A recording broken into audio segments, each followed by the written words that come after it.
Hello everyone, मैं Manish learning pixels पर आप सबका स्वागत करता हूं।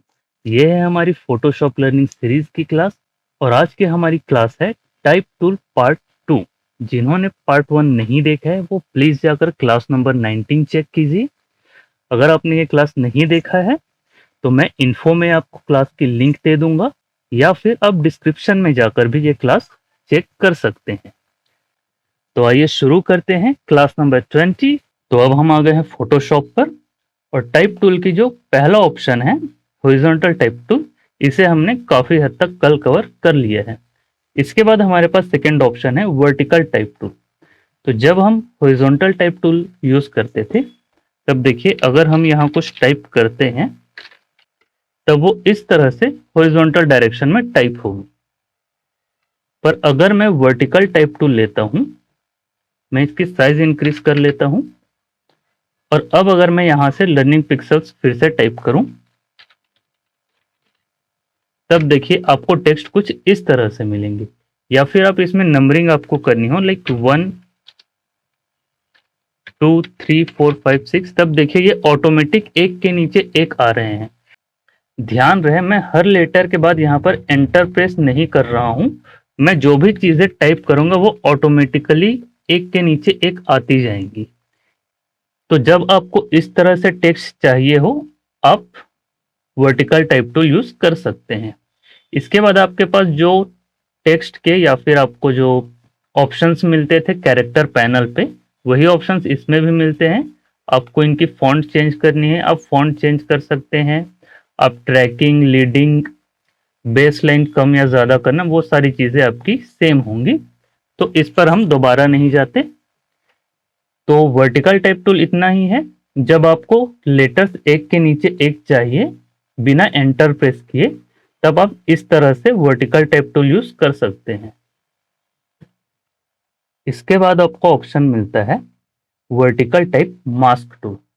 तो ये जो दोनों आपके मास्क टूल हैं ये एक्चुअल में लेटर्स टाइप नहीं करते हैं, ये सिर्फ आपको उस लेटर का सिलेक्शन बना कर देते हैं। जिस तरह से हम मार्की टूल या लेसो टूल से सिलेक्शन बनाते थे उसी तरह ये आपको सिलेक्शन बना कर देगा।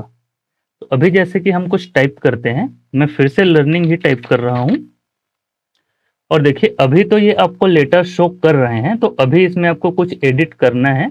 लाइक अगर आपको इसकी फॉन्ट चेंज करनी हो तब वो आप कर सकते हैं। और इसमें देखिए कलर का ऑप्शन नहीं है, तो अगर आप यहाँ से कोई कलर चूज करते हैं तब उससे कोई फर्क नहीं पड़ेगा। देखिए यहाँ फिर से आपको क्वेश्चन मार्क दिखा रहा है क्योंकि इसमें एक्चुअल में चीजें टाइप नहीं होंगी। यहाँ देखिए अभी ये लर्निंग यहाँ पर टाइप हुई है और जैसे ही मैं यहाँ से ओके करता हूँ देखिए वो एक सिलेक्शन में चेंज हो जाएगी। यहाँ हमें कोई भी एक अलग से लेयर नहीं मिला हुआ है, यहाँ पर सिर्फ हमें सिलेक्शन मिला है। तो इसका यूज क्या है, जिस तरह से हम normally marquee tool, lasso tool या किसी भी दूसरे सिलेक्शन टूल का यूज करते थे वैसा ही हम इसका भी यूज कर सकते हैं। जैसे कि अभी अगर मैं कंट्रोल बैक्स पे एक जैसे कि अभी अगर मैं एक न्यू लेयर ले लेता हूँ, फोरग्राउंड पे मैंने कोई भी कलर ले लिया और अभी अगर मैं अल्ट बैक स्पेस प्रेस करता हूं और कंट्रोल डी करता हूं तब देखिए इस लेयर पर अब रेड कलर फिल हो चुकी है। अगर आप लेयर पैनल पर ध्यान दें तो देखिए ये टेक्स्ट की लेयर नहीं है। अगर ये टेक्स्ट की लेयर होती तो इस तरह से आपको यहाँ पर टी का सिंबल दिखा रहा होता, लेकिन यहाँ पर एक नॉर्मल रास्टराइज लेयर का सिंबल आपको शो हो रहा है। मतलब यह है कि यहाँ टेक्स्ट टाइप नहीं हुआ है, यहाँ पर सिर्फ हमें एक सिलेक्शन मिला था और उस सिलेक्शन पे हमने कलर फिल किया है। तो अब एक काम तो ये कर सकते हैं, इसके अलावा हम और भी कुछ चीजें कर सकते हैं। अब हम ये देखते हैं कि इसका और हम क्या यूज कर सकते हैं। तो जिस तरह से किसी भी दूसरे selection tool like marquee tool या लेसो टूल, इनको हम यूज करके किसी के पिक्सल्स डिलीट कर सकते थे या वहां कलर फिल कर सकते थे या मास्किंग कर सकते थे, तो उसी तरह की ही चीजें सेम हम किसी भी मास्क टाइप मास्क टूल का यूज करके कर सकते हैं। जैसे कि यहाँ मैंने वर्टिकल टाइप मास्क टूल लिया और साइज मैंने यहाँ 500 पॉइंट दिया हुआ है और यहाँ मैं सिर्फ एक लेटर टाइप कर देता हूँ इस तरह से। और मैं अब मार्की टूल पर आकर ये सिलेक्शन मुझे जिस पोजीशन पर चाहिए उस पोजीशन पर ले जाता हूँ इस तरह से। और इस लेयर को मैं भी अगर मास्क अप्लाई करता हूं तब देखिए ये लेयर सिर्फ उस सिलेक्शन के अंदर मास्क हो चुकी है या फिर सिर्फ उस सिलेक्शन में लिमिट हो चुकी है। तो इस तरह से अगर आपको किसी लेयर में मास्क अप्लाई करनी है तब आप वर्टिकल टाइप मास्क टूल या हॉरिजॉन्टल टाइप मास्क टूल का यूज कर सकते हैं। मैं भी अंडू करता हूं। इसी तरह से आपको हॉरिजॉन्टल टाइप मास्क टूल मिलता है। तो अगर आप हॉरिजॉन्टल टाइप मास्क टूल लें, यहाँ से साइज आप जो भी चाहें वो सेट कीजिए और उसके बाद अगर आप यहाँ कुछ भी टाइप करते हैं और उसके बाद जैसे ही आप ओके करेंगे आपको उसी तरह की सिलेक्शन फिर से मिल जाएगी। और उसके बाद अगर आपको उसमें कोई कलर फिल करना है तब आप अल्ट बैक स्पेस या फिर कंट्रोल बैक स्पेस प्रेस करके वो कलर या फिर पैटर्न जो भी चीजें हैं आप फिल कर सकते हैं। तो इस तरह से आप अलग अलग तरीके से अलग अलग टाइप टूल का यूज कर सकते हैं। वैसे 95% या कहना चाहिए 99% ऑफ द टाइम्स आप हॉरिजॉन्टल टाइप टूल पर ही काम करेंगे। बाकी के जो 3 ऑप्शन हैं वो काफ़ी रेयर यूज होते हैं। तो हम फिर से हॉरिजॉन्टल टाइप टूल पर आ जाते हैं और अब हम देखते हैं कि पहले जैसे कि हमने देखा अगर हम सिंगल क्लिक करते हैं इस तरह से तब हमें आर्टिस्ट टेक्स्ट मिलता है और अगर हम क्लिक करके इस तरह से ड्रैग करते हैं तब हमें एक पैराग्राफ में टेक्स्ट मिलता है। इसके अलावा आपके पास और ऑप्शंस होते हैं, जैसे कि आपने देखा होगा कई बार किसी शेप के अंदर टेक्स्ट टाइप हुई है या फिर किसी मैगजीन वगैरह में या फिर न्यूज़पेपर में आप देखें तो किसी इमेज के अराउंड, जैसे कि यहाँ हमारे पास एक इमेज है और इसके ऊपर मैंने अभी टेक्स्ट लिया है तो ये टेक्स्ट इस इमेज के ऊपर आ रही है। मैं चाहता हूँ कि ये टेक्स्ट जो है इस इमेज के ऊपर ना है, बाकी उसके अलावा जो भी स्पेस बच रही है उनमें है। तो वो सब चीज़ें अब हम देखते हैं कैसे कर सकते हैं। इसमें हमें पहला ऑप्शन मिलता है किसी भी शेप के अंदर टाइप करना।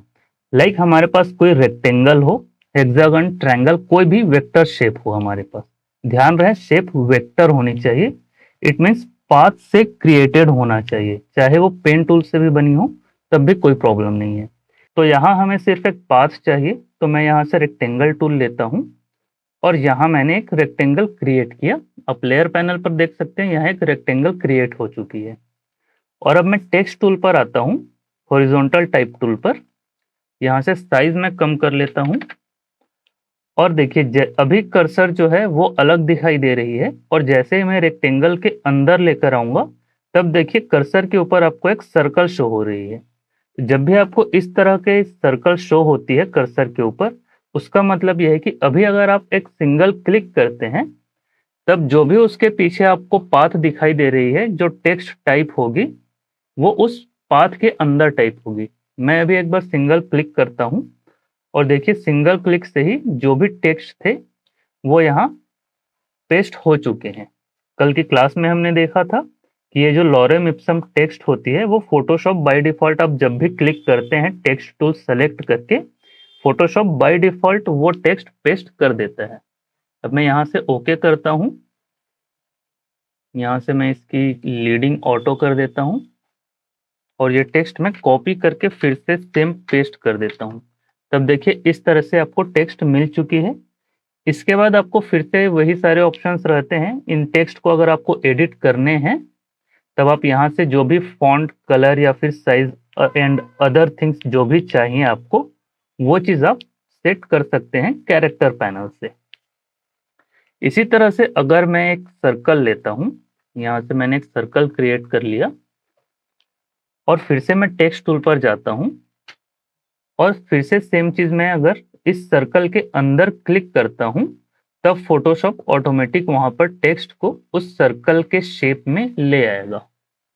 तो इस तरह से अगर आपके पास कोई भी वेक्टर पाथ है और आपको उस पाथ के अंदर उस पाथ के शेप में ही टेक्स्ट चाहिए, एक्चुअली हमें कहना चाहिए पैराग्राफ टेक्स्ट चाहिए, तब आप इस तरह से उसका यूज कर सकते हैं। हम एक बार ये भी चेक कर लेते हैं कि अगर हमारे पास कोई पाथ हो, लाइक रेडीमेड कोई शेप के अलावा हमने पेन टूल से कोई पाथ बनाया हो, तब उस पाथ पर किस तरह से टेक्स्ट हम फिल कर सकते हैं। तो यहाँ मैंने देखिए पेन टूल से एक पाथ बना लिया है और अब मैं फिर से टेक्स्ट टूल लेता हूँ और इसके अंदर जब मैं क्लिक करूंगा तब देखिए ऑटोमेटिक फोटोशॉप वहां उस शेप के अंदर जो भी टेक्स्ट है उसे फिल कर देगा। आई गेस ये चीजें आपको समझ में आ गई। तो ये चीज तो थी किसी पाथ के अंदर चीजें टाइप करना, जो भी टेक्स्ट हमारी है वो अगर अभी आप देखेंगे तो उस पाथ के अंदर टाइप हो रही है या फिर उस पाथ के अंदर फिल हो रही है। हमारे पास एक और ऑप्शन होता है कि अगर हमें टेक्स्ट किसी पाथ के ऊपर चाहिए तब हम क्या करेंगे, उसके लिए भी हमारे पास ऑप्शन है। तो पहले हमारे पास उसके लिए एक पाथ होनी चाहिए, तो मैं पेन टूल से एक पाथ क्रिएट करता हूं इस तरह से। और अब मैंने टेक्स्ट टूल सेलेक्ट किया और जैसे ही मैं कर्सर इस पाथ के ऊपर ले जाता हूं, देखिए यहाँ कर्सर चेंज हो रही है। कर्सर के साइड में आपको एक कर्व जैसा दिखाई दे रहा है। तो अगर मैं यहाँ अब एक सिंगल क्लिक करता हूँ, मैं यहाँ से पहले अलाइनमेंट लेफ्ट साइड कर लेता हूँ और अब मैं यहाँ अगर क्लिक करता हूँ तब देखिए इस तरह से मुझे इस पाथ के ऊपर टेक्स्ट मिल चुकी है। इसके बाद अगर आपको कलर या साइजेस में चेंज करने हैं तो वो चीजें आप कर सकते हैं। और अब जब आप किसी पाथ के ऊपर टाइप कर रहे हैं तब आपको कुछ और ऑप्शंस मिलते हैं। उसके लिए हम स्क्रीन और जूम कर लेते हैं और हम चलेंगे यहाँ से डायरेक्ट सिलेक्शन टूल पर। ठीक है, टाइप टूल पर रहते हुए आपको वो ऑप्शंस नहीं मिलेंगे, इसलिए आपको डायरेक्ट सिलेक्शन टूल पर आना होगा। और अब देखिए ये टेक्स्ट की लेयर यहाँ से सिलेक्टेड है और जैसे ही आप इस टेक्स्ट के पास ये कर्सर लेकर जाते हैं तब देखिए कर्सर चेंज हो रही है। कर्सर है और उसके साइड में एक ट्रायंगल आपको दिखाई दे रही है। तो अभी अगर मैं इसे क्लिक करके कर्व में आगे या पीछे करूं तब हमारा टेक्स्ट इस तरह से आगे या पीछे हो सकता है। तो आपने एक बार टेक्स्ट के ऊपर जो भी चीजें टाइप कर ली हैं, उसके बाद अगर आपको उसकी पोजीशन चेंज करनी हो तब पहले इस तरह से आप कर्सर उस टेक्स्ट के स्टार्टिंग पॉइंट के आसपास ले जाइए और जब ये कर्सर इस तरह से चेंज हो जाए तब आप क्लिक करके उसे लेफ्ट या राइट से ड्रैग करके देखिए और आप उसकी पोजीशन चेंज कर सकते हैं। ये होगी पहली चीज। सेकंड ऑप्शन हमारे पास है कि अभी देखिए टेक्स्ट जो है इस पाथ के ऊपर है। कई बार हमें ऐसा चाहिए होता है कि टेक्स्ट हमें पाथ के नीचे चाहिए, तब उस केस में जैसे कि अभी हमने इसे लेफ्ट या राइट मूव किया था, उसके जगह हम इसे ऊपर या नीचे मूव करते हैं। जैसे कि अभी टेक्स्ट ऊपर है, मुझे टेक्स्ट नीचे चाहिए, तब मैं क्लिक करूंगा और नीचे जैसे ही मैं ड्रैग करता हूं तब अब देखिए टेक्स्ट पाथ के नीचे आ गई है। और अगर मैं फिर से क्लिक करके इस तरह से ऊपर क्लिक करता हूं तब वो टेक्स्ट पाथ के ऊपर आ जाएगी। अभी देखिए अब तक जो टेक्स्ट है वो यहाँ से लेफ्ट साइड से स्टार्ट होकर राइट तक जा रही थी, अभी टेक्स्ट कम हो गई है। उसका रीजन ये है, आप देखिए यहाँ से यहाँ कर्सर के नीचे आपको एक सर्कल दिखाई दे रहा है। तो वो सर्कल लिमिट करता है कि आपके टेक्स्ट कहाँ तक जाएंगे। जैसे कि अगर मैं उस सर्कल को और आगे ले जाता हूँ तब देखिए अब टेक्स्ट आगे तक दिखाई दे रहे हैं। तो अगर आपके टेक्स्ट की क्वांटिटी जो है वो 5 से ज्यादा हो रही है तब इस तरह से आपको टेक्स्ट कम दिखाई देंगे। टेक्स्ट एक्चुअल में अभी भी वहां पर हैं लेकिन दिखाई नहीं दे रहे हैं। उसका रीजन ये है कि ये जो सर्कल अभी दिखाई दे रही है उसे हमने कम डिस्टेंस पर रखा हुआ है। इस सर्कल को जैसे जैसे मैं आगे ले जाता जाऊंगा आपको बाकी के टेक्स्ट जो हैं वो विजिबल होने लगेंगे। ये 3 चीजें थी। हम एक बार फिर से इसे ट्राई करके देखते हैं। और पेन टूल सेलेक्ट करके मैंने यहाँ से पाथ ऑप्शन सेलेक्ट किया और यहाँ से मैं एक पाथ क्रिएट करता हूँ। इसके बाद फिर से हम टाइप टूल पर जाएंगे और जैसे ही हम कर्सर पाथ के ऊपर ले जाते हैं आपकी कर्सर की आइकन चेंज होगी और मैं सिंगल क्लिक करूंगा और यहाँ से कुछ टेक्स्ट लॉरेम इप्सम टेक्स्ट जो है फोटोशॉप हमें दे देगा। इसके बाद हम जो भी चीज चाहते हैं इस पर हम टाइप कर लेते हैं और जैसे ही हम ओके करेंगे ये चीज फिक्स हो चुकी है। मैं इसकी साइज इंक्रीज कर लेता हूँ। इसके बाद सपोज मुझे इसकी पोजीशन चेंज करनी है, उसके लिए हम डायरेक्ट सिलेक्शन टूल पर जाएंगे और जैसे ही मैं इसके स्टार्टिंग पॉइंट पर कर्सर लेकर आता हूँ ये कर्सर चेंज होगी और मुझे इस टेक्स्ट को कर्व के बीच में लाना है। तो इस तरह से मैं इसे चेंज कर सकता हूँ या फिर इसका एक बेटर ऑप्शन है, उसके लिए हम पैराग्राफ पैनल पर चलते हैं और यहाँ देखिए अभी लेफ्ट अलाइन है तो इसे मैं सेंटर अलाइन कर लेता हूँ। और अब अगर मैं इसे इस तरह से हॉवर करके, यहाँ देखिए सेंटर में जो आपको लाइन दिखाई दे रही है उसे आप एग्जैक्ट सेंटर पर ले आइए। और फिर इसके बाद आप जो भी चीजें टाइप करेंगे, और इसके बाद देखिए आप जो भी चीजें टाइप करेंगे ये ऑटोमेटिक उसके सेंटर पे ही रहेगी। इस तरह से आप किसी भी कर्व के ऊपर टेक्स्ट टाइप कर सकते हैं। वहीं अगर मुझे इसे ऊपर या नीचे करना है, तब मैं यहाँ क्लिक करके ऊपर या नीचे ड्रैग करूंगा, तब इसकी पोजीशन ऊपर या नीचे चेंज होती जाएगी।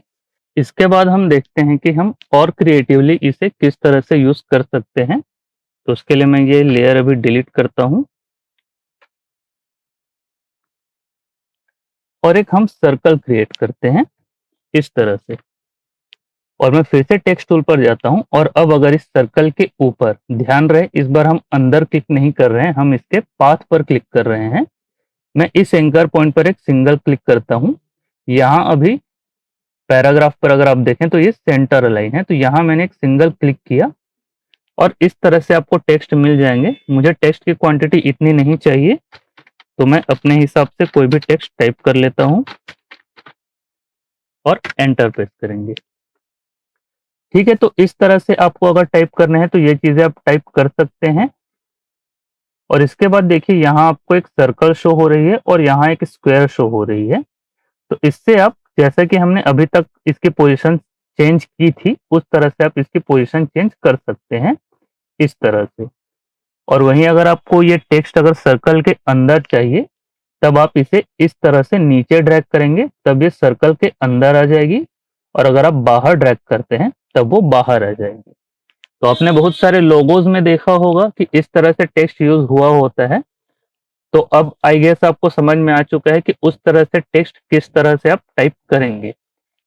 एक और ऑप्शन होता है जिसे बहुत लोग यूज करते हैं, जो कि काफी गलत ऑप्शन है, वो भी मैं आपको करके दिखाता हूं।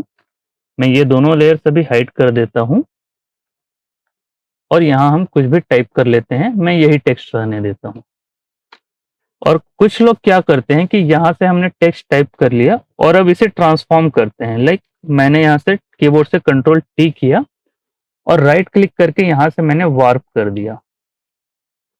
और यहाँ से अगर मैं आर्क करता हूं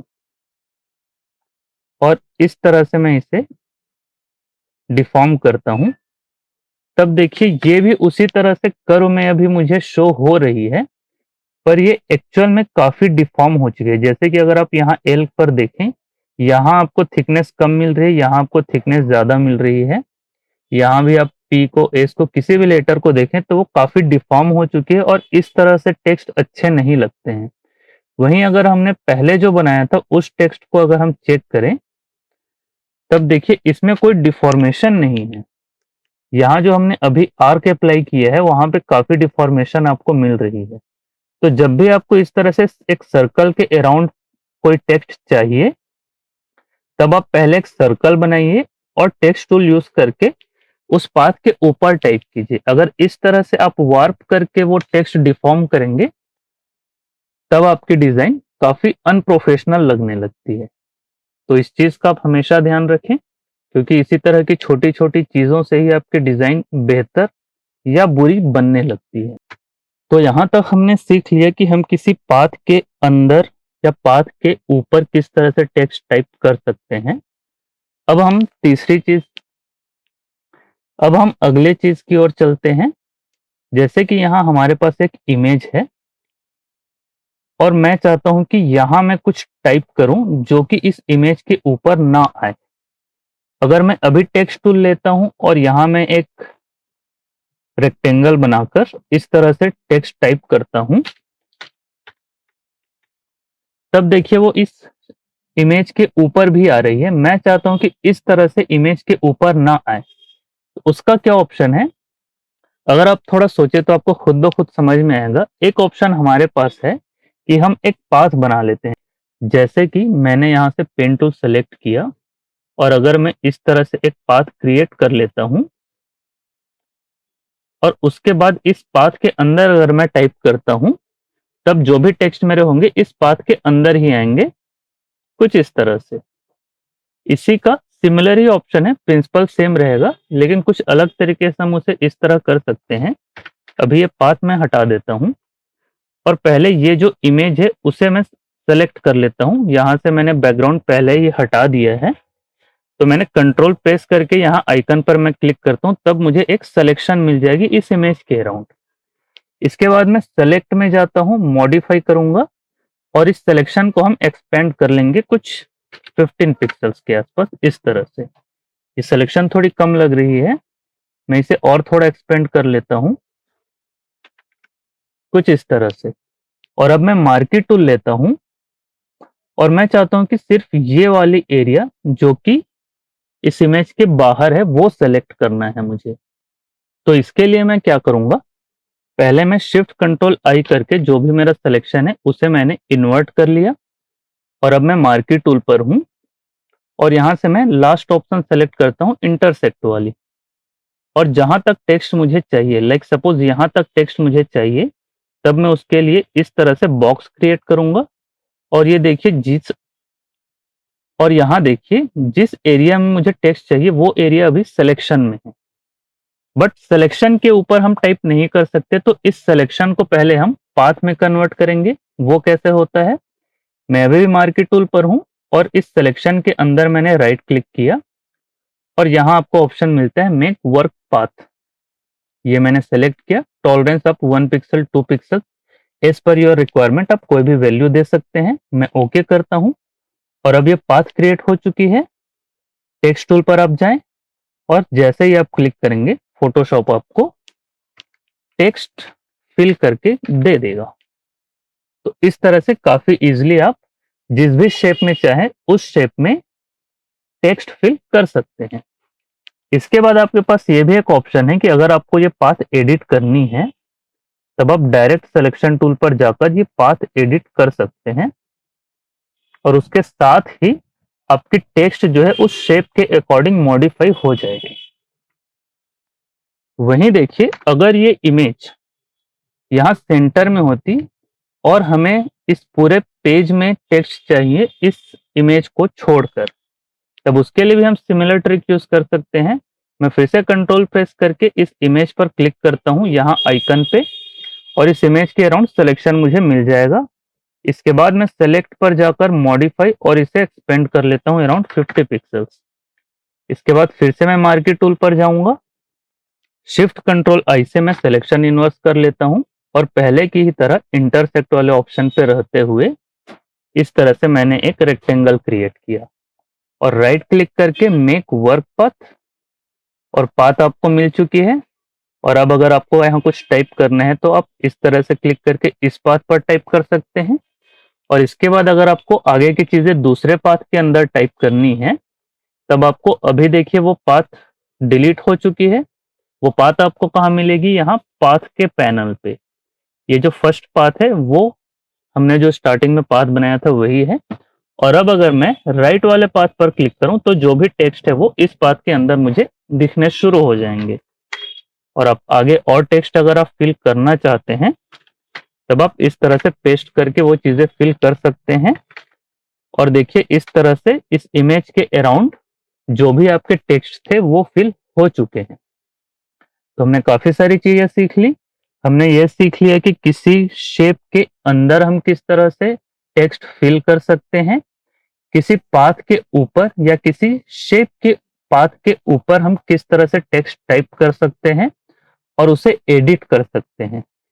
और लास्ट और वेरी इंपॉर्टेंट पार्ट, हमने ये भी सीखा कि किसी इमेज के अराउंड जब आपको टेक्स्ट फिल करने हो तब वो चीज आप किस तरह से कर सकते हैं।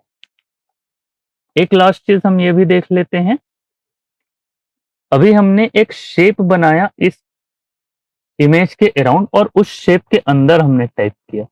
सपोज आप चाहते हैं कि इस इमेज के अराउंड ऐसे एक सिंगल लाइन टाइप हो, तब हम क्या करेंगे, उसके लिए भी आपके पास सिमिलर ऑप्शन रहेगा। आपको फिर से सिलेक्शन पहले बनानी होगी। पहले वाली ही ट्रिक यूज करते हुए मैंने ये सिलेक्शन बना लिया और इसे मैं एक पाथ में कन्वर्ट कर लेता हूं